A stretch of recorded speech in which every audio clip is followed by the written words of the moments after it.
red dust of Zarian 7 swirled around Marcus Chun's boots as he crouched behind the twisted metal wreckage. The war had been going on for 3 years now, and this planet looked like all the others they had fought on. Dead trees, broken buildings, and the smell of smoke that never seemed to go away. Marcus pressed his back against a fallen wall and checked his rifle. His team was spread out around him, all of them watching the crashed ship that lay 50 meters ahead. It was a Cathari transport vessel, broken and smoking from where it had hit the ground. The aliens inside were probably dead, but they had to check anyway. Orders were orders. "Sir, readings show movement inside," whispered Sergeant Kim through the comm unit. "Could be survivors." Marcus nodded. The Cathari were their enemies, but even enemies could have useful information. Maybe they could capture someone alive this time. He signaled to his team, and they moved forward slowly, weapons ready. The ship's hull was cracked open like an egg. Marcus could see inside through the holes in the metal. Emergency lights flashed red and blue, casting strange shadows on the walls. He heard a sound that made him stop. It was soft and scared, like a whimper. "Did you hear that?" he asked Kim. "Yeah, sounds like someone's hurt." They reached the main entrance of the ship. The door was bent and hanging off its frame. Marcus looked inside and saw bodies scattered around.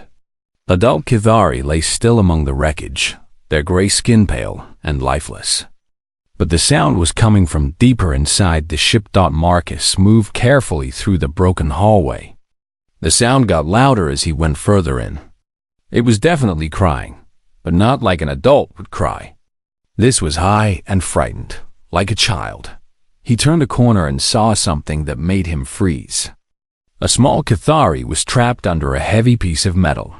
The creature couldn't be more than 6 years old by human standards. Its large eyes glowed softly in the dark, and tears were running down its face. The child was hurt but alive. "Sir, what do you see?" Kim asked from behind him. Marcus stared at the trapped child. According to his orders, all Cathari were enemies. Age didn't matter. But looking at this scared little one, all he could see was a child who needed help. "There's a kid here?" he said quietly. "A what?" "A child. A Cathari child." Kim moved up beside him and saw the trapped alien. "Orders are clear, sir. No survivors." Marcus knew the orders. He also knew what was right. He moved toward the child, speaking softly. "Hey there, little one. I'm going to help you." The child looked at him with those big glowing eyes. It said something in the Cathari language that Marcus didn't understand, but the fear in its voice was clear enough. "Sir, what are you doing?" Kim asked, nervous now. "What I have to do," Marcus replied. He grabbed the metal beam that pinned the child down. It was heavy, but he managed to lift it enough for the small alien to crawl free. The child stood up on shaky legs and looked at Marcus. Then it did something unexpected. It reached out and touched his hand with its small fingers, making a soft clicking sound that might have been "thank you" in its language. "We need to go," Kim said urgently. Now, but it was too late. The sound of heavy footsteps came from outside the ship. Marcus heard the distinctive hum of Cathari energy weapons powering up. They were surrounded. "UN soldiers, exit the vessel immediately," a voice called out in perfect English. The voice was deep and commanding, clearly female. Marcus picked up his rifle, but kept it lowered. The child clung to his leg, still scared. He walked slowly toward the exit, his team behind him. Outside, a squad of Cathari soldiers waited with their weapons pointed at the humans. They were tall and gray-skinned, with long arms and those same glowing eyes as the child. But these eyes showed no fear, only cold military discipline. The leader stepped forward. She was bigger than the others, with scars on her face and arms that spoke of many battles. Her armor was decorated with symbols that Marcus recognized as high rank markers. This was a war caste commander, one of their best fighters. "I am Commander Zixthara," she said, her voice steady and dangerous. "You will release my offspring immediately." The child looked up at the sound of her voice and made excited clicking sounds. It tried to run to her, but Marcus held it back gently. Something was wrong. The child was still crying and shaking. Zixthara's eyes narrowed when she saw her child's condition. She began speaking in the Cathari language, her voice taking on a formal tone that Marcus had heard before during interrogations. It was the sound of legal proceedings. Marcus had studied Cathari culture during his training. He knew enough to understand what was happening. The child had shown weakness in front of enemies. In Cathari society, this was a serious crime called Velthara. The punishment was something called neural reconditioning, which would destroy the child's personality and emotions. The commander continued her formal speech, and Marcus realized she was preparing to sentence her own child. The little one seemed to understand too, because it started crying harder and held on to Marcus's leg even tighter. Marcus made a decision that would change everything. He stepped forward and spoke in broken Cathari, using words he had learned from captured documents. "I claim Daravel Thes," he said loudly. The effect was immediate. Every Cathari soldier froze.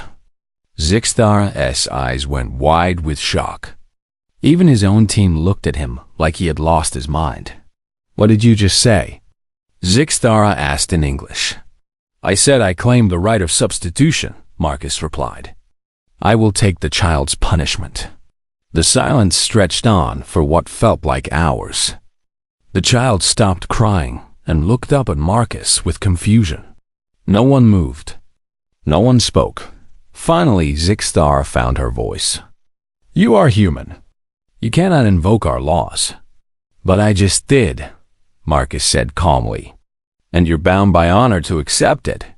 The commander's face showed emotions that Marcus had never seen on a Cathari before. Confusion, respect, and something that might have been fear. "The punishment will kill you," she said quietly. Marcus looked down at the child still clinging to his leg. Those big eyes were looking up at him with trust and hope. "Maybe," he said, "but no child should be punished for being scared."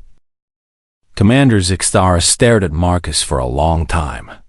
Her soldiers whispered among themselves in their clicking language.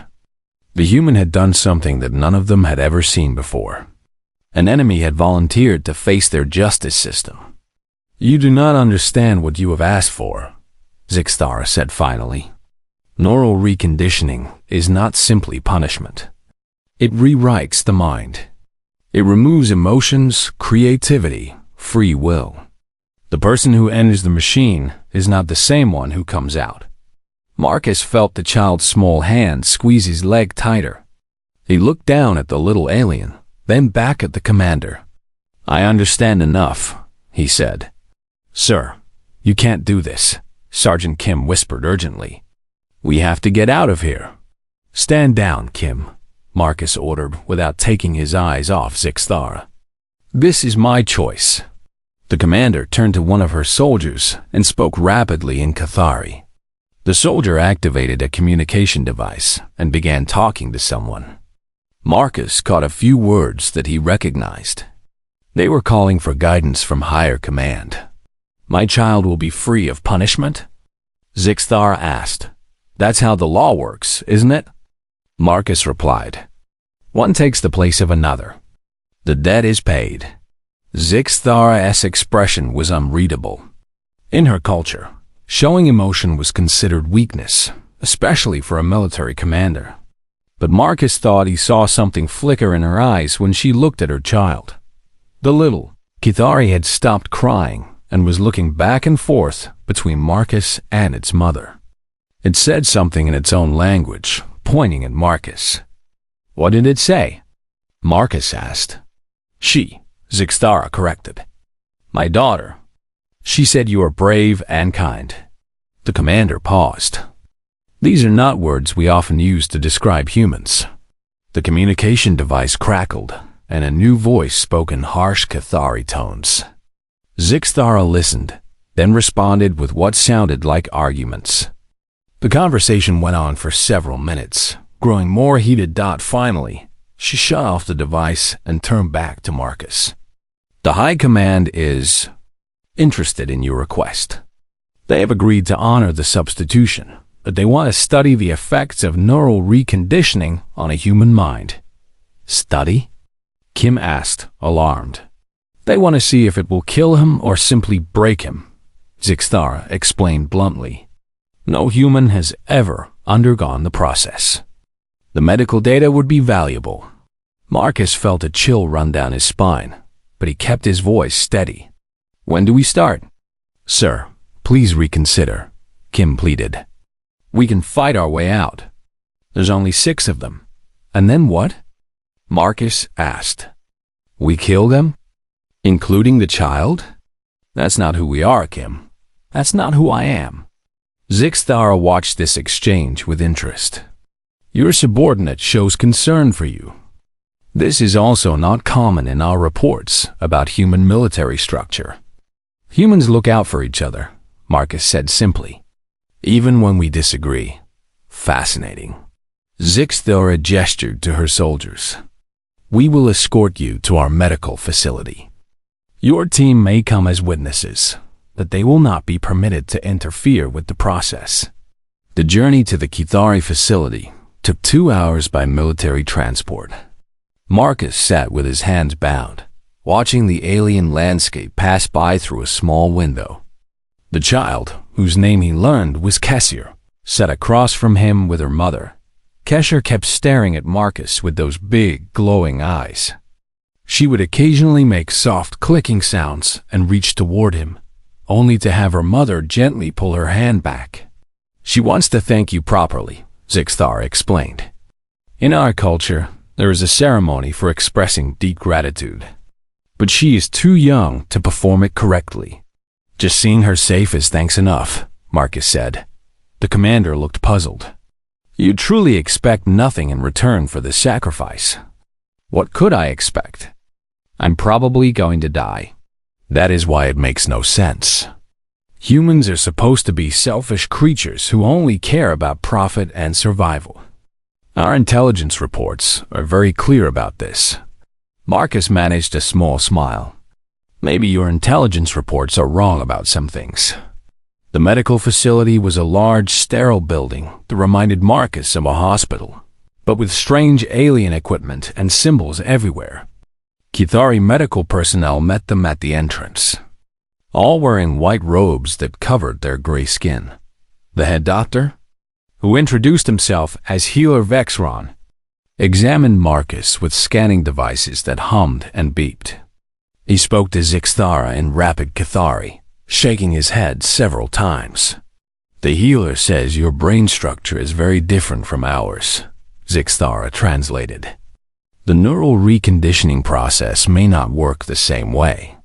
It could kill you outright, and if it doesn't, you will lose the parts of yourself that make you. Your memories may fragment. Your personality could be completely erased. You might become like a child again, having to relearn everything. Marcus thought about this. He looked through the window where he could see his team waiting outside under guard. Kim was pacing back and forth, clearly worried. The others looked grim but determined to stay with him. Will the child be completely free? He asked. Yes, the law is absolute. Once you undergo the punishment, Kashir's crime is considered paid for. Then we proceed. The preparation took hours. Marcus was given alien medical gowns to wear and had dozens of monitoring devices attached to his head and body. The neural reconditioning machine looked like a large chair surrounded by mechanical arms, ending in needle-like devices. Kashir was brought to see him before the procedure began. She ran up to Marcus and hugged his leg again, making sad clicking sounds. She says she doesn't want you to be hurt because of her, Zixthara translated. She says she will be brave from now on. Marcus knelt down so he could look into the child's eyes. You don't need to be brave all the time, he said gently, even though he knew she probably couldn't understand English. It's okay to be scared sometimes. That's what makes us alive. Zixthara translated his words.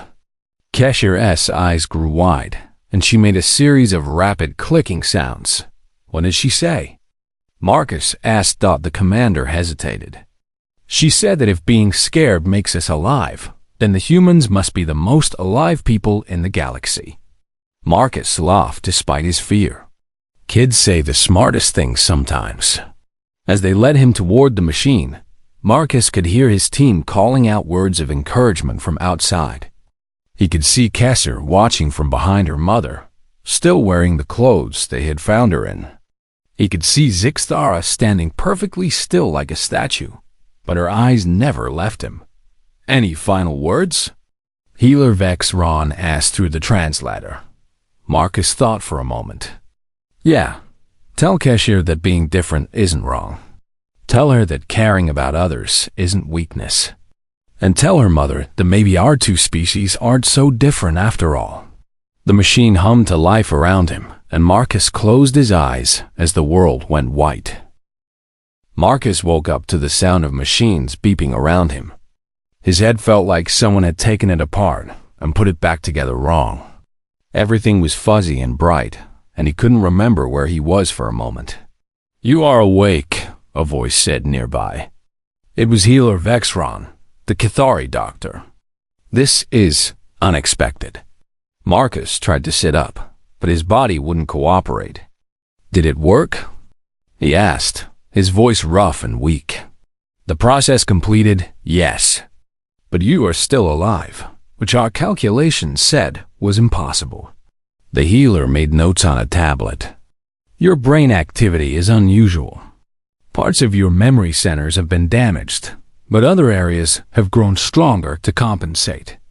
Human neural plasticity is far greater than we understood. So I'm not a vegetable? I do not understand that reference, but you retain your personality and most cognitive functions. However, your memories are fragmented. Some things you will remember clearly, others may be lost forever. Over the next few days, Marcus learned what the healer meant. He could remember his childhood perfectly and his military training, but the last few years of the war were patchy. Sometimes he would try to recall a mission or a friend's name and find nothing there. Other times, memories would come back in sudden, painful flashes. The most frustrating part was that he couldn't remember why he was here. He knew he had made some kind of choice, but the details were gone. It wasn't until Commander Zixthara came to visit him that pieces started falling into place. You sacrificed yourself for my child, she said, standing at the foot of his bed like a gray statue. Do you remember this? Marcus closed his eyes and tried to think. Slowly images came back to him. A crashed ship. A scared child. A choice that felt impossible, but also inevitable. Some of it, he said finally. There was a little girl. She was trapped. Cashier. My daughter. Zixthara moved closer to his bed. She asks about you every day. She wants to see you. Is she okay? She is changed. Since your sacrifice, she has been asking questions that children of our species do not typically ask. She wants to know why you helped her. She wants to know if all humans are kind like you. She draws pictures of you constantly. Marcus tried to smile, but his face felt stiff. What kind of pictures? Strange ones. She draws you with wings sometimes, like the mythical protector spirits from our old stories. Other times she draws you and her playing together, even though our species do not usually engage in recreational activities with offspring. Playing is important for kids, Marcus said. All kids. Zixthara was quiet for a long time. Then she said, my people believe that showing emotion is weakness, that caring for others makes us vulnerable. But watching you willingly suffer for a child who was not even your own species, it has made me question these beliefs. Over the following days, Zixthara visited Marcus regularly. She told him about Kithari culture, about their rigid military society where everyone had a specific role and deviation was not tolerated. She explained how they had built their empire on discipline and strength, conquering dozens of worlds through superior tactics and unwavering commitment to their cause. But we have lost something, she admitted during one visit. We no longer create art or music. Our children are trained as soldiers from the moment they can walk. We have efficiency, but we have forgotten what it means to truly live. Marcus was getting stronger each day. His memories were still patchy, but his body was healing. What about you? He asked. Do you remember what it was like before? I am old enough to remember the stories my grandmother told me. Stories of Kithari who wrote poetry and built beautiful buildings just because they were beautiful, who fell in love and sang songs and watched sunsets for pleasure. She paused. I had forgotten those stories until I saw you choose pain for my child's happiness. It wasn't really a choice, Marcus said. How could I let a kid suffer for being scared? That is what I do not understand. In our society, such softness would be seen as a fatal flaw. Yet you have shown it to be a kind of strength I never knew existed. Word of Marcus's sacrifice had begun spreading through both human and Kithari military networks. The news traveled in whispers and coded messages, growing larger with each telling. A human soldier had voluntarily undergone neural reconditioning to save an enemy child. It was unprecedented. The human military command was divided. Some called Marcus a traitor who had given aid to the enemy. Others saw him as a hero who had demonstrated the best of human values, even in wartime. Protests broke out on human colonies, with some people demanding his court-martial and others calling for his immediate rescue. The Kithari reaction was even more complex. Many military leaders were outraged that their sacred laws had been invoked by an alien. They demanded Marcus be executed as a spy who had made a mockery of their justice system. But others, particularly among the lower ranks, began quietly discussing what his actions meant. There are reports of Kithari soldiers refusing to fire on human civilians, Zixthara told Marcus during one of her visits. Some are saying that if humans are capable of such honor, perhaps they are not the monsters we have been told they are. Are we monsters to you? Marcus asked. We were taught that you are selfish, violent, and unpredictable.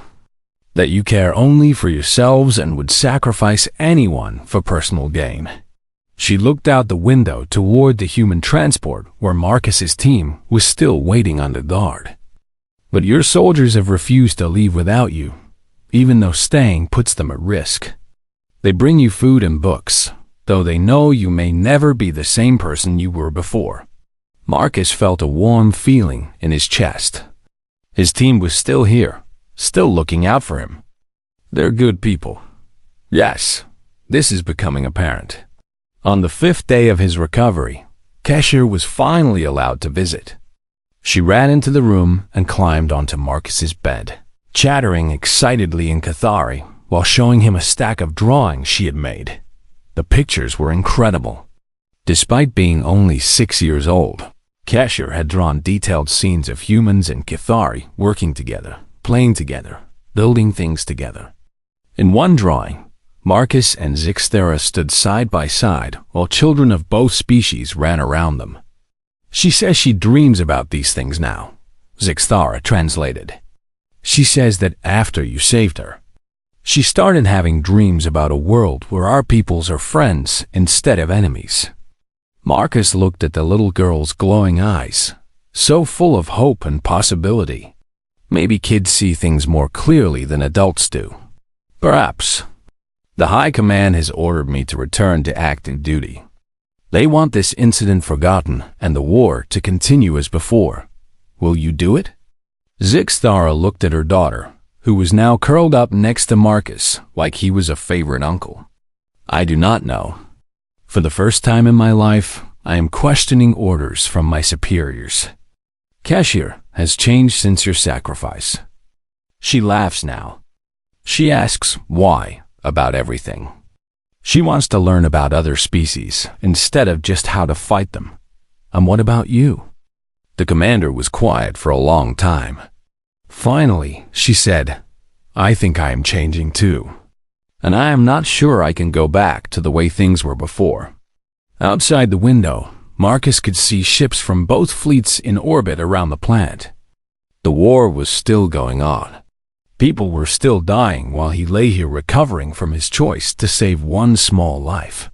But looking at Cashier's drawings, seeing the hope in her eyes and the uncertainty in her mother's, Marcus began to think that maybe one small act of kindness could grow into something much larger. Maybe peace didn't start with governments or generals, maybe it started with a scared child and someone willing to help. The message came while Marcus was teaching Kishir to play a simple card game with his team's deck. The little Cathari was giggling as she tried to hold the cards with her long fingers, making clicking sounds of delight when she won a hand. Zixthara entered the room with her expression more serious than usual. She dismissed the guards and activated a privacy shield that made the air shimmer around them. The High Command has issued new orders, she said quietly. I am to execute you immediately and report to the front lines within 12 hours.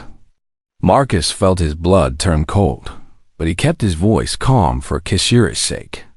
I see. When do we do this? We do not. Zixthara moved to the window and looked out at the guards patrolling the facility. I'm going to help you escape. The words hung in the air like a bomb that hadn't exploded yet. Marcus stared at her while Keshir continued playing with the cards, unaware that her mother had just committed treason. You can't do that, Marcus said. You'll be marked as a traitor. They'll hunt you down. They will hunt us down, she corrected. Keshir and I cannot stay here. The High Command sees her new behavior as contamination from human influence. They want to subject her to neural reconditioning as well, to remove what they call your emotional infection. Marcus felt anger rise in his chest. She's just a child being a child. Yes, but to them, she is a weapon that has been damaged and needs to be repaired. Zixthara turned from the window. I will not allow that to happen. Mom? Kesha looked up from her cards, sensing the tension in the room. She said something in Cathari that sounded worried. Zixthara knelt beside her daughter and spoke softly in their language. The child's eyes went wide, and she looked back and forth between her mother and Marcus. What did you tell her? Marcus asked. The truth. That we are going on a journey together, and it might be dangerous, but we will be free to be who we truly are. Cashier jumped up and ran to Marcus, wrapping her arms around his neck. She whispered something in his ear that he couldn't understand, but the meaning was clear enough. She trusted him completely. The escape plan was simple, but risky. Zixthara had clearance to move freely around the facility, and her ship was in the main hangar. If they could reach it without raising alarms, they might have a chance to get off planet before anyone realized what was happening. The hardest part was getting Marcus's team released. Zixthara couldn't free them without revealing her intentions, and Marcus refused to leave them behind. They came here for me, he said firmly. I won't abandon them. If we try to rescue them, we will certainly be caught, Zixthara argued. Then we'll have to be very good at not getting caught. They waited until the shift change at midnight. Zixthara used her command codes to create a false emergency in another part of the facility, drawing guards away from the detention area. Marcus, still weak from the neural reconditioning but functional, followed her through corridors that she knew by heart. Keshir stayed close to them, carrying a small bag of her drawings and the deck of cards that Marcus had given her. She seemed to think this was all a grand adventure, unaware of how much danger they were all in. They found Marcus's team locked in a holding cell, playing poker with improvised cards made from meal wrappers. Sergeant Kim looked up as they approached and nearly dropped his fake cards. Sir? What's happening? We're leaving, Marcus said as Zixthera opened the cell door with her codes. All of us? Is this some kind of test? Another soldier asked suspiciously. No test, Zixthara said. I am betraying my own people to save my child from becoming like me. Your commander has shown me that there are things more important than following orders. The team looked at Marcus for confirmation. He nodded. She's risking everything to help us. We can trust her. They made it to the hangar without incident, but as they approached Zixthara's ship, alarms began blaring throughout the facility. Emergency lights flashed red, and they could hear running footsteps echoing through the corridors behind them. Someone discovered our absence, Zixthara said, rushing to power up the ship's engines. We have perhaps 3 minutes before they lock down all departures. The ship was sleek and fast, designed for a commander who might need to move quickly between battle zones. Marcus strapped Cashier into a seat while his team secured themselves for what was sure to be a rough takeoff. They lifted off just as Kidari security forces burst into the hangar. Energy blasts lit up the space around them as they climbed toward the exit. But Zixthara's piloting skills got them clear of the facility and into the sky. Multiple pursuit ships launching, Kim reported from the scanner station. They're fast. Not as fast as this ship, Zixthara said grimly. But they know where we are going better than I know where we should go. For the next 6 hours, they played a deadly game of cat and mouse through the star system. Zixthara used every trick she knew to stay ahead of their pursuers, jumping between asteroid fields and hiding in the sensor shadows of planets. During a brief moment of safety behind a moon, Marcus found himself alone with Zixthara in the ship's small galley while the others rested. Why? He asked. Why throw away everything you've built for us? Zixthara was quiet for a long time, staring out at the stars through the small porthole. Do you remember what Cashier was like when you first found her? Scared, hurt, but still just a kid. In Kithari society, she should have been trained out of those reactions by age 4. Fear is weakness. Pain is failure. Curiosity is dangerous. She turned to look at him. But after your sacrifice, she began to be truly alive for the first time. She asked me why the sky is blue. She wants to know what makes flowers grow. She draws pictures of impossible things and believes they could be real. That sounds like a normal, healthy child to me. Yes, and I realize that I want her to stay that way. I want her to grow up in a world where kindness is strength, not weakness. Where asking questions is encouraged, not punished. Where she can choose her own path instead of having it chosen for her. Marcus felt something warm and deep in his chest. You're willing to give up everything for that? You gave up your mind for her. Giving up my career seems like a small sacrifice in comparison. They were interrupted by Kim calling out that more ships were approaching. The pursuit had found them again, as they prepared for another desperate flight. Cashier came running up to them with one of her drawings. It showed the 3 of them standing together on a green planet with 2 suns, surrounded by other beings of different species, all living in harmony. She says this is where we're going, Zixthara translated. She says she dreamed about it last night. And it's a place where families like ours can be happy. Marcus looked at the drawing, then at Zixthara, then at the little girl who had somehow brought them together. For the first time since this all started, he felt something he hadn't felt in years of war. Hope. Then let's find it, he said, as they jumped to hyperspace with pursuit ships close behind. Marcus realized that they were no longer just running away from something. They were running towards something new. Something that none of their species had ever tried before. They were running toward a future where the choice to save one scared child had grown into the choice to build a better world. The trading station at Velinara Prime was exactly the kind of place where people went when they didn't belong anywhere else. Built by a species that valued philosophy over politics. It served as neutral ground for refugees, merchants, and anyone else who needed a place to exist without being asked to. Many questions. Marcus stood at the observation deck, watching ships come and go while Cashier played with other alien children in the station's garden area.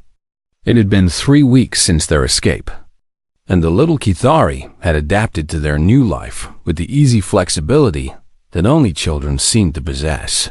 She makes friends quickly, Zixthara said, joining him at the window. Kids are good at seeing past differences, Marcus replied. They haven't learned to be afraid of each other yet. Below them, Kesser was teaching a group of young Velinari how to play the card game Marcus had shown her. The small blue aliens were clicking and chittering in delight as she demonstrated the rules with patient gestures. The station administrator wants to see us, Zixthara said. She says there have been developments. They found Administrator Thesara in her office, surrounded by holographic displays showing news feeds from across the galaxy. The elderly Velinari gestured for them to sit as she manipulated the images with her tentacled hands. Your story has spread faster than we anticipated, she said in her musical voice. Both human and Tithari governments have put bounties on your heads, but something else is happening. Something unprecedented. She activated a newsfeed from a human colony world. The image showed thousands of people gathered in a public square, holding signs that read, "Mercy over war," and "Follow Chun's example." Similar gatherings were taking place on dozens of worlds. The Mercy Movement, Thesara explained, named after your sacrifice. Marcus Chun, humans across your space are calling for peace negotiations based on the principle that enemies can become family. Another display showed something even more surprising. Kithari soldiers on several worlds had laid down their weapons and refused orders to attack civilian targets. They cited Marcus's example as proof that honor could be found in protecting the innocent rather than simply following commands. Some of your military commanders are calling it a rebellion, Thesara continued. Others are beginning to listen to what these soldiers are saying. Marcus felt overwhelmed. All this because I helped one scared kid? Children are powerful symbols, the administrator said wisely. They represent the future that we are all fighting for. When people saw that you would sacrifice everything for a child who wasn't even your species, it made them ask what kind of future they wanted to build. The displays changed to show darker images.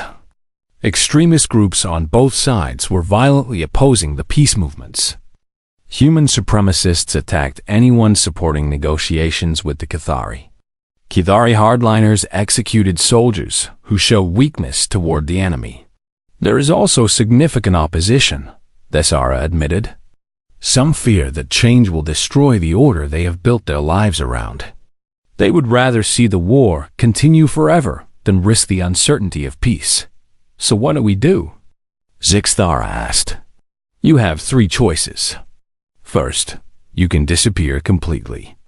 We can provide you with new identities and a distant world where you can raise Kashir in safety.